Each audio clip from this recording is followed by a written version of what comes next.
Welcome to another episode of Car Ride Conversations with Chronically Ry, featuring me.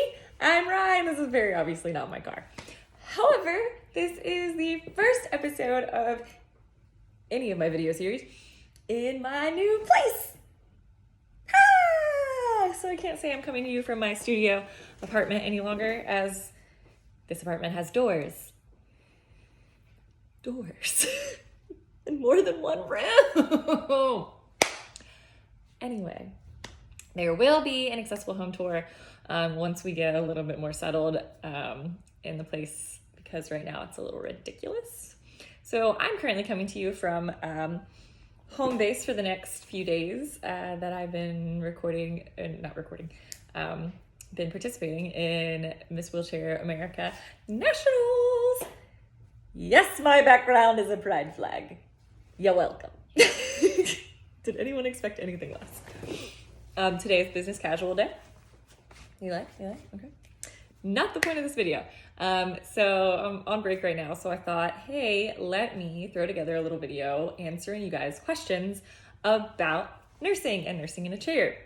I've gotten a huge response from you guys. Thank you, first of all, for being so involved and so awesome and interested in my career and how I do things in my day-to-day life.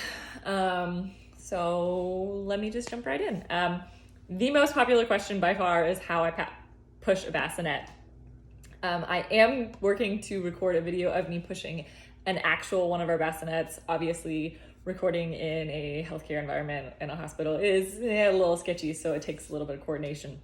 But I was pushing a grocery cart with our 200 plus pound box for our futon yesterday at Walmart, and I posted that video. If you haven't already seen it, same concept as how I push a bassinet would be how you guys, if you're in a wheelchair, push a shopping cart or anything like that. I learned, I think the first time I ever had to do stuff like that was pushing my basketball chair while in my day chair. It's the same kind of concept. Pushing the futon way harder than pushing a bassinet with a, at the most, 10-pound baby in it. They're much easier to push, let me tell you. But yeah, second most common question I get asked, how do you do CPR? So first, for me specifically, let's remember that I am not paralyzed. I can stand on my two legs, not for very long and not reliably, but I can. So for CPR situations, I've only had to do it once since being in my wheelchair. In that situation, those of you who don't know, most hospital beds are outfitted with a CPR button. It's something that you hit the CPR button. It's actually going to drop your bed to its lowest setting in order for us to perform the best compressions that we can on a solid surface. So I could hit the CPR button, transfer into the bed with my knees on the actual bed next to the patient, and begin compressions. This is not really all that different from how I performed compressions while I could stand, because I didn't trust my knees all that well. I was not going to do them standing at the bedside, so I was always kneeling in bed with the patient, so same. Another thing, I'm going to do an entire post on this, but in the American Heart Association, I was a board member for the National Organization of Nurses with Disabilities, there we go, and they actually worked together and worked with the American Heart Association that you now can become CPR certified if you are able to talk another able-bodied human being through the process of CPR. Just a little food for thought for wheelchair users or people who thought they could never be CPR certified. That is an option. So yeah, that's how I do CPR. I don't really know if you guys have specific questions about it. I really just transfer onto the bed and do compressions. That's really it. Is it very hard on my shoulders? Yes. Is it very hard on my elbows and wrists? Yes. Would I be the main person doing compressions in a CPR situation? Absolutely not. I'm going to tag out ASAP because they're not going to be good quality compressions for long enough to get my patient back at all. And that's just something I have to come to terms with. And I have been in enough situations like that where I feel comfortable enough to say, hey, you get on the chest. I need to get off. And that's it. And in a CPR situation, no one's going to question that because we want the best outcome for our patients. Okay. With EDS, I'm worried about being tired as a nurse. How do you handle that tiredness? Whew! Well, one, you must be new here because the answer is coffee. The answer is always coffee. Even when the answer might not be coffee, the answer is probably coffee. No. Yes, actually. Mass amounts of caffeine. Making sure you have a set sleep schedule.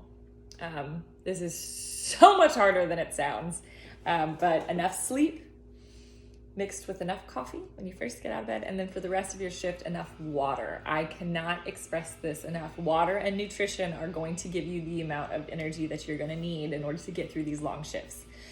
Is it more difficult for me because I have EDS that causes chronic fatigue? Absolutely. Have I ever known anything different? No. I know my body personally, obviously. I've lived in it for almost 30 years now. Ew, I didn't need to say that out loud. That hurt my soul a little bit. Still 29. Okay. No, it's just something that I've had to deal with personally. I know, some days it might take a Red Bull. Some days it might take a little bit more coffee. Some days I'm good on just nutrition. Fitness, I go to the gym all the time. That really helps my energy levels. And then at work, I snack constantly. Now I do have, issues with my GI tract, thank you EDS, so I do need a lot of food often, but that also just kind of helps me stay awake and keep going the way that I need to. Let's see. Keeping your hands clean while self-propelling your chair. I get this one a lot, usually from able-bodied people. So if you don't know, wheelchair, I can't lift my wheelchair up right now to show you, but wheelchair wheels have two parts, have the actual wheel and then have the push rim on the outside. The push rim is what I am using to propel myself. I clean my push rims often, yes, but they are not coming into contact with the dirty, nasty, awful hospital floor like a lot of people are envisioning. Now, as a nurse, I am foaming in and out of the rooms, so that's hand sanitizer before I go into the room and when I come out of the room, and then in between washing my hands constantly. My hands are destroyed because of it, but that's just kind of what it takes to be a nurse. So I'm really not washing my hands any more than I did when I was able-bodied, unless they become visibly soiled. It's more of a way of just knowing that, okay, I'm a wheelchair user, obviously. I'm using my hands more. I need to be more cognizant of, are they visibly soiled? I need to wash them more often. But other than that, I get asked how I get around the room if I'm sterile. If I'm sterile, hopefully I'm stationary and not having to maneuver. But if, I am, elbows are a great way to propel myself. I mean, not great, but obviously in a small little hospital room, my hands are clean and I don't want to touch anything else except for my patient. I will use my elbows to kind of help me get a little closer to the bed if I need to, something like that. But other than that, my hands stay really clean. I'm a nurse. I wash them all the time. Do you ever experience ableism at work by colleagues or patients? So I know now that a lot of the girls on my floor were, and I say girls because we only have one boy on the floor with us, were a little nervous. They'd never worked with a nurse in a chair before. They didn't know how much help they would have to be doing. And you can't fault somebody for what they don't know. So one of the women that helped precept me when I first started on the floor, it was pretty funny. I remember I'd worked with her for about a shift, and by the end of it, she goes, I'm not gonna lie. I was really nervous and very interested to see how you made this all work as a nurse in a wheelchair, but I really wasn't sure how much help that you would need from me. But now that I've worked with you all day, the wheelchair is an extension of you, and that's just how you get around. Otherwise, you're just a nurse. And I'm just like, bingo! You got it! It's literally, I'm just a nurse. I get around a little differently. Yes, there are some heavy doors on my unit that I need help with, but other than that, the girls on my unit, they'll help me just because they're like, stop being stubborn and let me push that baby. You look tired. But I mean, I would do the same thing for them and have done the same thing for them. I don't need much more help than an able-bodied nurse. So that's pretty cool, I guess. As far as patience, I have only run into one negative encounter with someone who saw me in the hallway, did not realize I was his wife's nurse, and was like, "Are you okay? Can I help? Can I push you?" Now, I don't have push rims on my chair. Push handles. And so I was like, huh? Thinking like maybe I looked tired or sick, forgetting that he's talking about my wheelchair.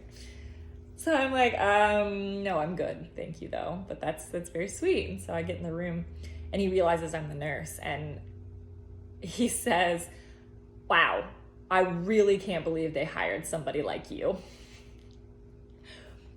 I do not think he meant it to come off the way that sounds. I really don't. But it was still, it hurt and it sucked. But it also made me immediately be like, okay, well, now I'm going to prove to you why they hired me and why I am doing this job and why it does say RN on my badge. Now, what did I say in response to that? Because I'm stupid. It was like 3 a.m. was, well, I've been working in this field for 13 years now. And the only thing that's really changed is the way I get around. So, obviously I'm good at something. Why am I allowed to talk to people? All right, what else we got here? What's worse? Katie, I love this question. What's worse, changing a newborn meconium diaper, or doing postpartum massage? For those of you who don't know what she's talking about, meconium is the type of stool that a newborn passes before it's really eating real foods. It's just the amniotic fluid mixed with the other gunk and stuff that they have in the womb. Doesn't smell, it's just really sticky. That's really it. So meconium diapers, it's definitely the easiest on that list. Charting is awful. If you work in healthcare, you know that. It's just so time consuming and just a lot. Especially as someone who this is her first job on a floor. Bless you, floor nurses, because the amount of charting that we have to do. Good God. But worse on that list is definitely the postpartum massage. Those of you who don't know, or have never had a child or been with someone who's had a child, she's talking about the fundal massage that I have to do as a postpartum nurse. The second you come down to my floor, and then 1 hour times 2, and then 4 hour times 2, and then every 8 after that, ish, maybe 12. I'm going to be checking your bleeding and massaging your fundus, which is another fancy medical word for your uterus. It is very painful for a postpartum mom, but it's to make sure that the uterus is contracting and is not going to free bleed and lead to a postpartum hemorrhage. It's just a way that we control the bleeding and make sure everything's a-okay in that situation. It's very important, but it also sucks. And I promise it's just as bad for the nurse that's having to do it to you as the person who is having to experience it. I hate it. I'm so sorry. It's a necessary evil. Okay. I'm trying to go quickly. There's definitely going to be a part 2 to this, for sure. Do you just have a different nurse get or do things that you can't reach? So luckily, on my floor, there's not a lot that I can't reach. I think the most difficult things for me are coming out of our Pyxis on the top shelves. And because I can utilize my lower body a little bit, if I have to, I can stand to grab those, but I haven't had to do that. Do as I say, not as I do. Usually in order to handle that, what I do is I transfer up onto my wheel. And I'm a tall drink of water. If y'all don't know, I'm 5'9". So me up on my wheel, stretching my entire wingspan out, I can reach all the things that I need to reach on my unit. But I do ask for help if I'm going to ambulate a patient, especially if it's a mom post C-section, like that just kind of came downstairs and is still pretty wobbly. I will ask for assistance with that. Yeah, that's really it. Pushing things around the unit. If I have a baby that's going to be under bilirubin lights, that's a lot to push. I'll come and get some help with that. But yeah, so these are some great questions. I'm definitely going to make a part 2. Thank you guys for so much for sending in the ones that I have, and stay tuned for the next half.